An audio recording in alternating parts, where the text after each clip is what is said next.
À la Bastille. Pourquoi cette fête nationale le 14 juillet? En 1789, il y a à Paris une prison célèbre appelée la Bastille. Aujourd'hui, elle n'existe plus, mais le quartier garde son nom. On peut encore voir son emplacement sur le sol de la place de la Bastille. Plusieurs jours avant le 14 juillet 1789, il y a des révoltes dans Paris contre le pouvoir trop puissant du roi Louis XVI, incapable de voir la misère des Français. Beaucoup de gens n'ont plus d'argent pour manger, alors qu'à la cour de Versailles, les festins et les banquets sont nombreux. Le roi Louis XVI ne comprend pas la misère de son peuple, il continue à vivre comme avant. Le matin du 14 juillet, les gens du peuple attaquent la Bastille. À l'époque, c'est une prison où le roi peut faire enfermer qui il veut. Les gens du peuple croient y trouver des armes. C'est le premier jour de la Révolution de 1789 qui dure ensuite plusieurs années. Beaucoup de sang coule. Mais ce jour reste pour les Français le symbole de la victoire de la démocratie.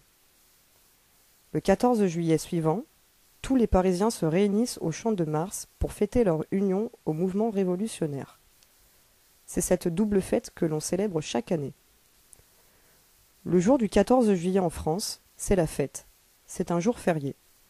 Il y a des drapeaux bleus, blancs, rouges partout. Le soir du 13 juillet, il y a des bals dans tous les quartiers avec des orchestres. Tous les Français peuvent danser dans la rue. C'est un jour de liberté. Le matin du 14 juillet, les Français assistent en direct ou à la télévision à un grand défilé militaire sur les Champs-Élysées. Tous les régiments de France passent devant le président de la République. On assiste même à un défilé aérien.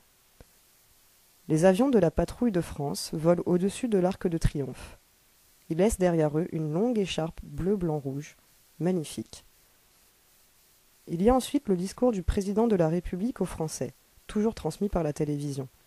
Le soir, dans toutes les villes et même dans les villages, il y a un feu d'artifice.